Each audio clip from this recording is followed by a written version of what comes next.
Aster, the latest physical flame Fortitude tank, has arrived. Not only does she provide strong mitigation buffs, she also has some unique gimmicks that complement the team in endgame battles. As a tank, Aster has good shatter and a decent charge.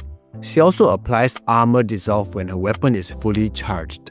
Armor Dissolve is a unique debuff that increases the physical and flame damage taken by 10% in single play and 15% in team play. The Origin of War emphasizes on this Armor Dissolve as there are team buffs that require you to apply this debuff onto the bosses consistently. It's good practice to understand how to apply this because generally, you'd be doing it for your DPS teammates in any team content regardless. Her twin stars, being Phys element, will apply physical weakness when you attack enemies, benefiting your physical DPS teammates when challenging content without any weaknesses. She is classified as an on-field unit, dealing some passive damage when you use her weapon in the main slot based on the sum of your attack, crit, max HP and resistance. It's not a super huge amount and can be modified by damage boost effects except Titan stats. Just some passive damage to help you get by. What's important is to understand her skills and what you need to perform when doing tank duties. 6-star Aster tanks will start off battles with her airborne skills, Meteor Rush or Flash Step. These skills, when connecting with targets that have more than 90% HP, will slice off 10% of their HP immediately, similar to the Icarus Benediction effect, but that only cuts off 8%. This unique feature is important for timer battles and difficult bosses like the ones in Origin of War 2000%, or even Frontier Clash Evolution FCE when you're racing against a limited amount of time. Super handy. Depending on what weapons you use for your tank setup, the rotation and approach to battles may differ.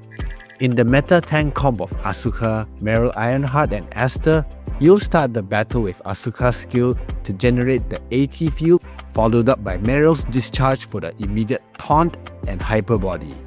Then, use Meryl's skill to provide buffs for your teammates. You give teammates hyper body for 10 seconds as well as shredding enemies' resistance by 10%. After that, you switch back to Aster and use her skill. If you have a discharge, you can cancel it on the first rotation to build up your skill and buffs. After using Aster's skill, you'll do her normal attack chain to gain Overnova.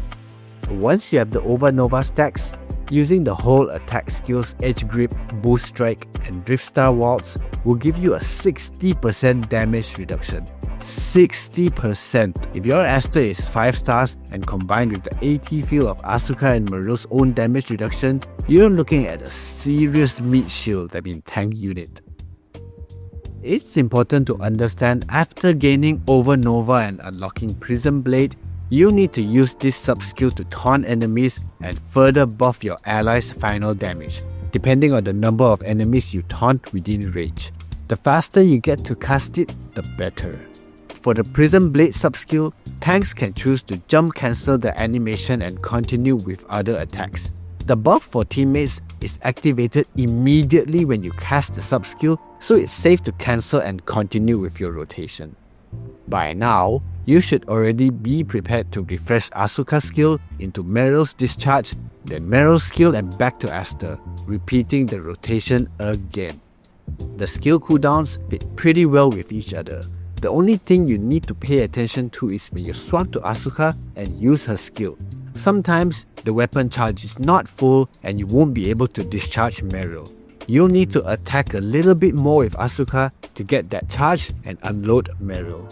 Simple. With this setup, here are the team buffs you provide within the rotation window.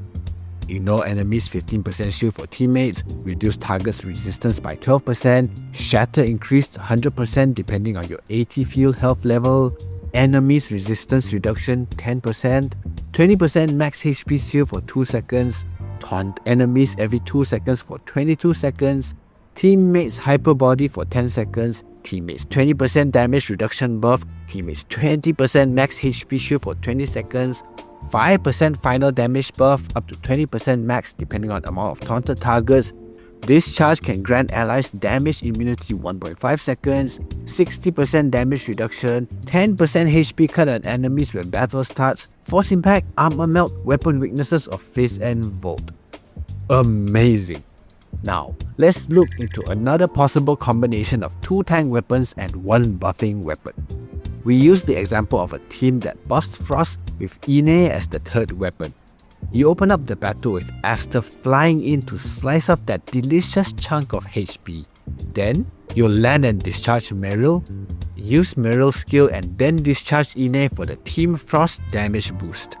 When Ine connects with the target, you can quick swap into Aster and use her skill. Do your normal attacks, and once Prism Blade is available, use it to buff your teammates and do your thing. Once Meryl's skill cooldown shows 4 seconds, swap into Meryl's discharge, let it run through, and then use her skill. Quick swap into Anne's discharge, and then back to Aster and continue your rotation. Looks easy, right? And it is, provided you understand the timing of your skills, when to cast, what to cast, and practice it often. Other buffing weapons such as Claudia's Gurren Blade, Lan, Crow, Kokorita, Zero can all be used in the same style of rotation, the core units being Aster and Meryl Ironheart with a 3rd buffing weapon of your choice. For teams without Meryl, you'll need to be careful about how you maintain aggro. Aster's skill only taunts enemies for 5 seconds, and we all know that our DPS teammates can anytime overtake the aggro. If you use her with Asuka and Ine for example, you'll need to balance between Aster's 5-second taunts and Ine's 15-second cooldown, since Asuka doesn't provide any taunt abilities. It's not the most optimal, but we work with what we have. Other Fortitude weapons that have taunt abilities include Sakifua, Lan, Huang, and Huma. I'd recommend the lineup to feature Aster plus 1 tank weapon that can taunt, and the last weapon a flexible one depending on what your team needs. Aster tanks that do not have Asuka, you can pair her with Huang and another buffing weapon for the element DPS your team is running. When Aster's taunt goes into cooldown, you can swap to Huang to maintain aggro with her hold attacks until Aster's skill is ready to go again. You just need to slot in the other buffing weapon when using Huang. Aster's trait isn't suitable for tanks, so you'd have to use a more team-oriented trait from the weapons you have. Endgame tanks would use Echo's trait for the damage buff. You have to ensure you're not too far away from your teammates. Other usable traits are notably Sakifua for the extra resistance and mitigation, Lan's trait for extra damage buffs when you're using Lan in the team, or Kokorita's trait in rare instances you do use Koko on your team. Aster tanks can choose to use her Matrices if you struggle with breaking shields. Otherwise, you do better equipping team buffing matrices such as Zero Matrices for the damage buffs, Meryl Ironheart Matrices for the crit resistance strat, 2P Sakifua Matrices if you're buffing Frost teammates, and so on. Endgame tanks would run 8-piece Zero, 2 sets of 3-star Zero Matrices, and Meryl Ironheart Matrices if you have her on the team. For Relics and Gears, I covered these before in my previous tank guide. They remain the same for Aster, so you can check it out if you're interested. It's still relevant, and having Aster on the team doesn't change anything. Aster's 1-star is important for restoring HP after using her skill. You instantly restore 50% of your HP. Her 3-star is the most important advancement as it allows you to access her Prism Blade sub-skill after 3 seconds. This is critical when you're comparing it with 0 stars that need 9 seconds to start taunting or buffing teammates, which is kinda slow. 5-star gives you the 60% damage reduction when casting your whole attack chains and also the sub-skill. It's helpful but not really a must. The 6-star gimmick is simply meta. If you want to step foot into those limited raids and difficult content, I'd recommend maxing out Aster. Not twin stars, my friend, 6 stars. In summary, Aster does have some unique skills in her Fortitude kit, but unfortunately, she only has one real team buff in her Prism Blade sub-skill. When compared to the likes of Meryl Ironheart, I say Aster does not buff or debuff as good as Meryl, but she makes up for it in that 6-star gimmick of hers that chops off those juicy HP bars. I mean, she relieves Benediction from the worry of using Icarus so that they can go all out in buffing the team. Awesome! So for tank mains that wanna get Aster, do consider going out of your way to max her and fully utilize all the benefits she brings to the team. May the Force be with you guys, and I'll see ya in the next one.